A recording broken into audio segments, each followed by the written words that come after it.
ನಮಸ್ಕಾರ. ವಯಸ್ಸಿಗೆ ಬಂದ ಹುಡುಗರಿಗೆ ಬರುವಂತಹ ಒಂದು ಅಪೇಕ್ಷೆ ಏನು ಅಂತಂದರೆ, ಮನೆಯವರು ಅದಕ್ಕೆ ದನಿಗೂಡಿಸಿ ಹೇಳೋವಂಥದ್ದು ಏನು ಅಂತಂದರೆ, ಒಬ್ಬಳು ಅನುರೂಪಳಾದ ಕನ್ಯೆಯನ್ನು ಸಜೆಸ್ಟ್ ಮಾಡಿ ಯಾರಾದರೂ ಇದೆ ತಿಳಿಸಿ ಅಂತ ಎಲ್ಲ ಕೇಳುವಂಥದ್ದಿರುತ್ತೆ. ಏನು ಈ ಅನುರೂಪ ಅನ್ನೋ ಪದಕ್ಕೆ ಅರ್ಥ ಏನು ಅನ್ನೋವಂಥದ್ದು ಸ್ವಲ್ಪ ಯೋಚನೆ ಮಾಡಬೇಕಾದ್ದು. ಅನುರೂಪ ಅಂದರೆ ಸರಿಯಾದ ಅರ್ಥ ಏನು ಅಂತ ಹೇಳಿದ್ರೆ, ತನ್ನ ರೂಪ ಏನಿದೆಯೋ ಅದಕ್ಕೆ ಅನುಗುಣವಾದಂತಹ ರೂಪ ಇದ್ದರೆ ಅದನ್ನು ಅನುರೂಪ ಅಂತ ಕರೆಯೋದು. ಅಂದರೆ ತನ್ನದೇ ಕೋತಿ ಮೂತಿ ಆಗಿದ್ದರೆ ಕೋತಿ ಮೂತಿ ಇರೋವಂತಹ ಹೆಂಡತಿನೇ ಬೇಕು ಅಂತ ಅವನು ಹುಡುಕ್ತಾ ಇದ್ದಾನೆ ಅಂತ ಅರ್ಥ ಆಗುತ್ತೆ.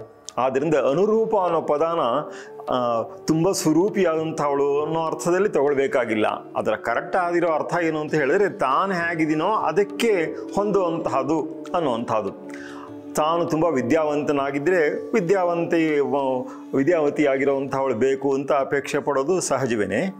ಆದರೆ ತಾನೇ ಹೆಚ್ಚು ಏನೂ ಓದಿಲ್ದೇನೆ ತಾನೇ ಬಡವನಾಗಿದ್ದು ನನಗೆ ತುಂಬ ಸುಂದರಿಯಾದ ವಿದ್ಯಾವತಿಯಾದ ಸಹಕಾರಿಯಾದಂಥ ಹುಡುಗಿ ಬೇಕು ಅಂತೇಳಿ ಅಪೇಕ್ಷೆ ಪಟ್ಟರೆ ಅದು ಅನುರೂಪ ಅಂತ ಅನಿಸ್ಕೊಳ್ಳಲ್ಲ. ನಮ್ಗೆ ಇಂಥದ್ದೇ ಬೇಕು ಅಂತ ಕೇಳೋದು ಬೇರೆ ಪ್ರಶ್ನೆ.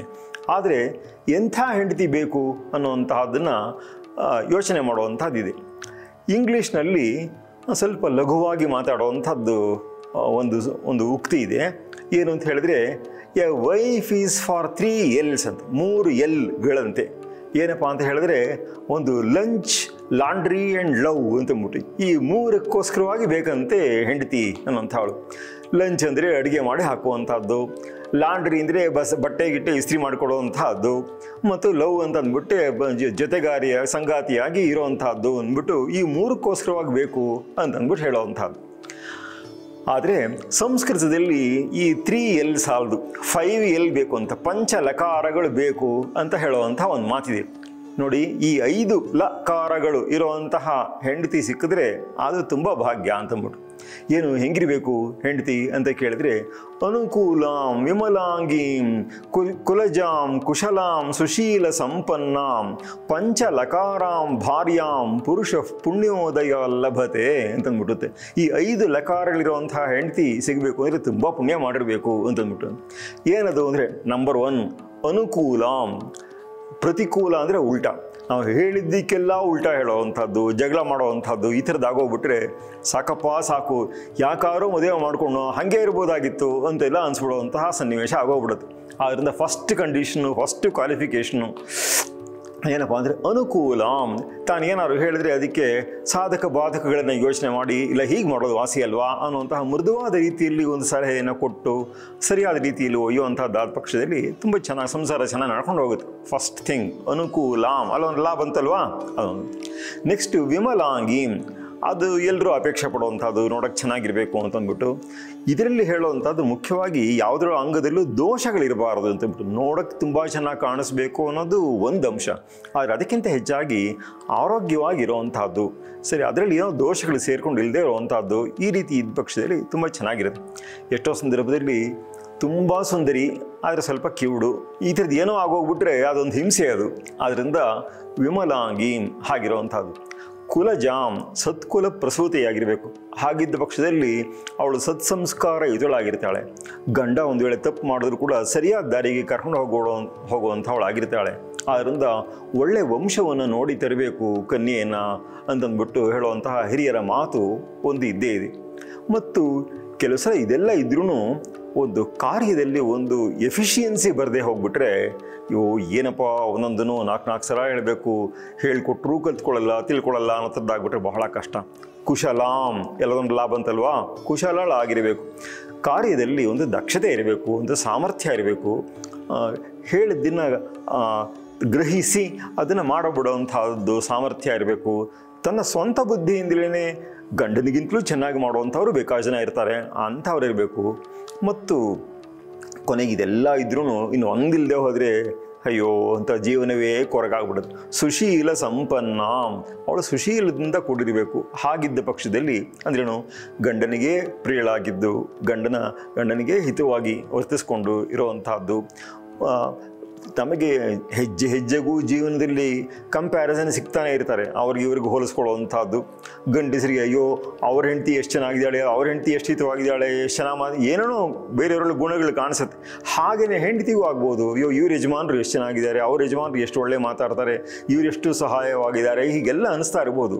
ಆದರೆ ಸುಶೀಲ ಸಂಪನ್ನ ಪ್ರೈಮರಿ ಲಾಯಲ್ಟಿ ಇರೋವಂಥದ್ದು ತನ್ನ ಗಂಡನಿಗೇನೆ ಇರೋವಂಥದ್ದು.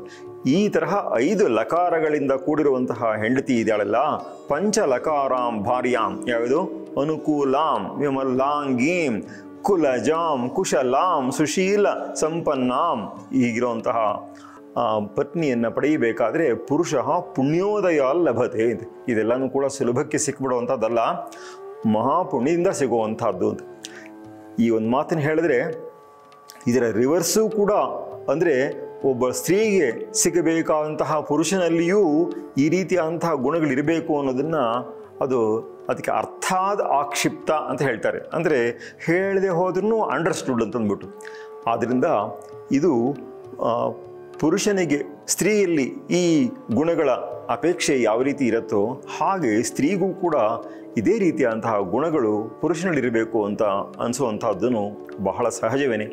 ತನ್ನಲ್ಲಿ ಏನೇನು ಗುಣಗಳಿದೆಯೋ ಅಂತಹ ಗುಣಗಳನ್ನೇ ಹೊಂದಿರುವಂತಹ ಒಬ್ಬಳು ವ್ಯಕ್ತಿ ಜೊತೆಗಾರ್ತಿಯಾಗಿ ಸಿಗುವಂತಹದ್ದು ಅದು ತಾನೇ ಅನುರೂಪತೆ. ಅನುರೂಪ್ಯ ಅಂದರೆ ಅದೇನೆ. ಹಾಗೆ ಅನುರೂಪಳಾದಂತಹವಳು ನನಗೆ ದೊರೆಯಬೇಕು ಅಂತಂದರೆ ಇವನಲ್ಲಿರುವಂತಹ ದೋಷಗಳಲ್ಲದೆ ಹೋದರೂ ಗುಣಗಳಾದ್ರೂ ಕೆಲವೆಲ್ಲಾದ್ರೂ ಹೊಂದಿಕೊಂಡು ಹೋಗುವಂತಹದ್ದು ಪಕ್ಷದಲ್ಲಿ ಅದು ಚೆನ್ನಾಗಿರುತ್ತೆ ಅನ್ನೋವಂಥದ್ದು. ಸಂಸಾರ ತುಂಬ ಚೆನ್ನಾಗಿ ಆವಾಗ ತೂಗಿಕೊಂಡು ಹೋಗುತ್ತೆ ಅನ್ನೋವಂಥ ಮಾತು.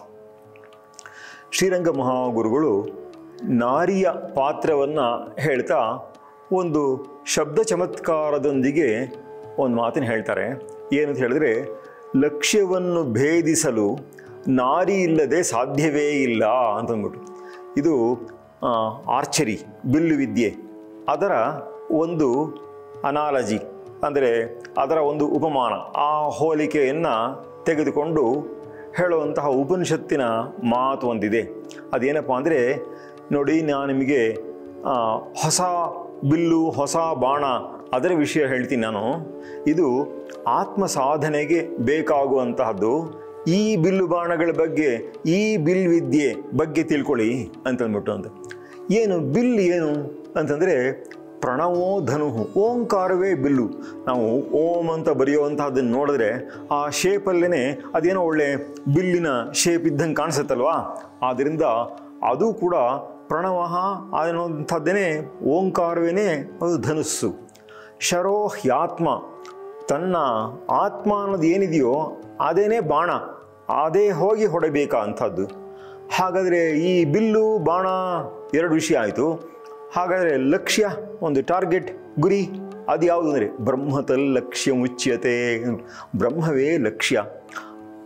ಅಪ್ರಮತ್ತೇನ ವೇದ್ದವ್ಯಂ, ಬಿಲ್ಲು ಬಿಡಬೇಕಾದ್ರೆ, ಬಾಣವನ್ನು ಬಿಡಬೇಕಾದ್ರೆ ಹೇಗಿರಬೇಕದು? ತುಂಬ ಎಚ್ಚರವಾಗಿ ಆ ಬಿಲ್ಲು ಬಾಣವನ್ನು ಸಂಧಾನ ಮಾಡಿ ಅದರ ಆ್ಯಂಗಲು, ಪೊಸಿಷನು, ಡೈರೆಕ್ಷನ್ ಎಲ್ಲ ಕರೆಕ್ಟಾಗಿ ಫಿಕ್ಸ್ ಮಾಡ್ಕೊಳ್ಬೇಕಲ್ಲ. ಆ ಸಂದರ್ಭದಲ್ಲಿ ಬಹಳ ಜಾಣ್ಮೆಯಿಂದ, ಬಹಳ ಎಚ್ಚರದಿಂದ, ಇನ್ಯಾವುದರ ಕಡೆಗೂ ಗಮನ ಕೊಡದೇನೆ ಲಕ್ಷ್ಯದ ಒಂದರ ಕಡೆಗೆ ಮಾತ್ರ ಮನಸ್ಸನ್ನು ಕೊಟ್ಟು ಬಾಣ ಪ್ರಯೋಗ ಮಾಡಬೇಕಂಥದ್ದು. ಅದನ್ನು ಸಂಸ್ಕೃತದಲ್ಲಿ ಅಪ್ರಮತ್ತೇನ ವೇದ್ದವ್ಯಂ ಅಂತ ಹೇಳ್ತೇವೆ. ಅಪ್ರಮತ್ತನಾಗಿ ಅಂದರೆ ಪ್ರಮಾದವಿಲ್ಲದೆ ಅಂತಂದ್ಬಿಟ್ಟು, ಅಂದರೆ ಎಚ್ಚರವಾಗಿ ಅದನ್ನು ವೇದ್ದವ್ಯಂ ಅಂದರೆ ಆ ಲಕ್ಷ್ಯವನ್ನು ವೇಧಿಸಬೇಕು ಅಂತಂದ್ಬಿಟ್ಟು. ಮತ್ತು ಶರವತ್ ತನ್ಮಯೋ ಭವೇತ್ ಅಂತ, ಬಾಣದ ಹಾಗೆ ತಾನೇ ಆಗೋಗ್ಬಿಡ್ಬೇಕು, ತಾನೇ ಬಾಣ ಆಗೋಗ್ಬಿಡ್ಬೇಕು, ಆ ತನ್ಮಯತೆ ಬರಬೇಕು ಅಂತಂದ್ಬಿಟ್ಟು. ಇಷ್ಟೆಲ್ಲ ಆದರೆ ಬ್ರಹ್ಮವೆಂಬ ಲಕ್ಷ್ಯದ ಭೇದನವಾಗತ್ತೆ ಅನ್ನುವಂತಹದ್ದು. ಇದು ಸಾಧಾರಣವಾದ ಲೌಕಿಕ ಜೀವನಕ್ಕಾಗಲಿ, ಈ ರೀತಿಯಾದಂತಹ ಆತ್ಮ ಸಾಧನೆಗಾಗಲಿ ಬೇಕಾದಂಥ ಇನ್ನೊಂದು ಅಂಶ, ಉಪನಿಷತ್ತಲ್ಲಿ ಒಂದು ರೀತಿಯಲ್ಲಿ ಹೇಳಿಲ್ಲದೇ ಇರುವಂಥ ಅಂಶ, ಅದನ್ನು ಶ್ರೀರಂಗ ಮಹಾಗುರುಗಳಲ್ಲಿ ಸೂಚನೆ ಕೊಟ್ಟಿರುವಂಥದ್ದು. ಏನಂತ ಹೇಳಿದ್ರೆ, ನಾವು ಬಿಲ್ಲು ಅಂತ ಹೇಳಿದ್ವಿ, ಬಾಣ ಅಂತ ಹೇಳಿದ್ವಿ, ಲಕ್ಷ್ಯ ಅಂತ ಹೇಳಿದ್ವಿ, ಎಲ್ಲ ಹೇಳಿದ್ವಿ. ಬಿಲ್ಲಿಗೆ ಒಂದು ಇಂಪಾರ್ಟೆಂಟ್ ಕಾಂಪೋನೆಂಟ್ ಇದೆ, ಅದೇನಂದ್ರೆ ಆ ಹಗ್ಗ, ಆ ನಾಣು, ಅದು ತಾನೇ ಅದರ ಬಲದ ಮೇಲೆ ತಾನೇ ಬಿಡೋದು ಬಾಣವನ್ನು. ಅದಕ್ಕೆ ಸಂಸ್ಕೃತದಲ್ಲಿ ನಾರಿ ಅಂತ ಹೇಳ್ತಾರೆ, ನಾರು ಅಥವಾ ನಾರಿ ಅಂತ ಹೇಳ್ತಾರೆ. ಅದಕ್ಕೆ ಶ್ರೀರಂಗ ಮಹಾಗುರುಗಳು ಹೇಳುವಂತಹ ಮಾತು, ಲಕ್ಷ್ಯವನ್ನು ಭೇದಿಸಲು ನಾರಿ ಇಲ್ಲದೆ ಸಾಧ್ಯವಿಲ್ಲ ಅಂತಂದ್ಬಿಟ್ಟು. ಅದಿದ್ರೇ ನಮಗೆ ಬರೀ ಬಿಲ್ ಕೊಟ್ಬಿಟ್ಟು ಬಾಣ ಕೊಟ್ಬಿಟ್ಟು ಆ ಹಗ್ಗವನ್ನೇ ಕೊಡದೇನೆ ಬಾಣ ಬಿಡು ಅಂತಂದ್ರೆ ಏನು ಬಿಡೋದು? ಏನು ಬಿಡೋಕ್ಕಾಗಲ್ಲ.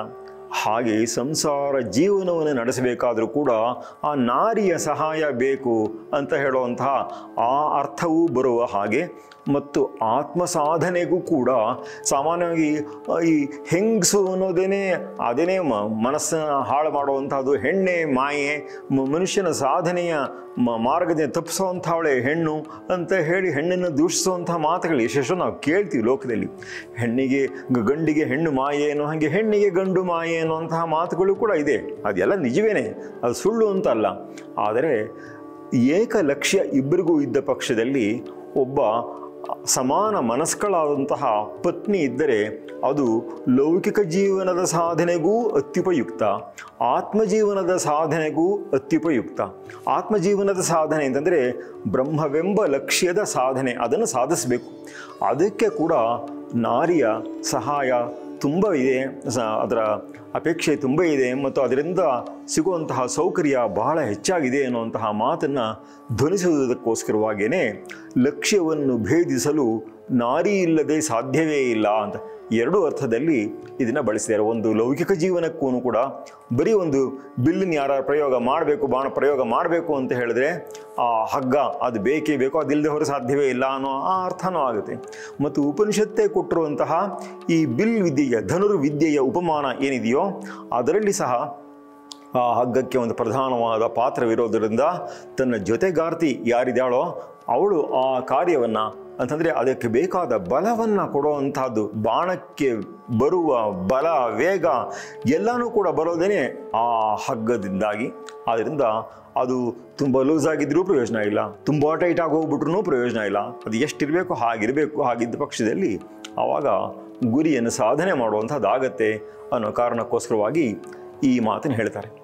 ಸಂಸ್ಕೃತದಲ್ಲಿ ಹೇಳುವಂಥದ್ದುಂಟು, ನಗೃಹಂ ಗೃಹಮಿತ್ಯಾಹು ಗೃಹಿಣಿ ಗೃಹ ಮುಚ್ಯತೆ ಅಂತಂದ್ಬಿಟ್ಟು. ಗೃಹಿಣಿಯನ್ನೇ ಗೃಹ ಅಂತ ಕರೆಯೋದು, ಗೃಹಿಣಿಯನ್ನು ಇಲ್ಲದವರೇ ಮನೆ ಕಾಡಿಗೆ ಸಮಾನ ಅಂತ ಹೇಳುವಂತಹ ಮಾತಿದೆ. ಶ್ರೀರಂಗ ಮಹಾಗುರುಗಳು ಇದರ ಬಗ್ಗೆಯೂ ಒಂದು ಮಾತನ್ನು ಹೇಳಿದರು. ಗೃಹಿಣಿಯ ಮನೋಧರ್ಮವೇ ಹೆಚ್ಚಾಗಿ ಗೃಹದ ವ್ಯವಸ್ಥೆಯಲ್ಲಿ ಹರಿಯುವುದರಿಂದ ಗೃಹ ಮುಚ್ಯತೆ ಅನ್ನುವಂತಹ ಮಾತು ಬಹಳ ತಕ್ಕುದಾಗಿದೆ. ಗೃಹಿಣಿಯ ಪ್ರತಿಬಿಂಬವೇ ಗೃಹ ಅಂತ ಹೇಳುವಂಥದ್ದು. ಗೃಹಿಣಿಯ ಪಾತ್ರ ಇಷ್ಟು ಹಿರಿದಾದದ್ದು. ನಮಸ್ಕಾರ.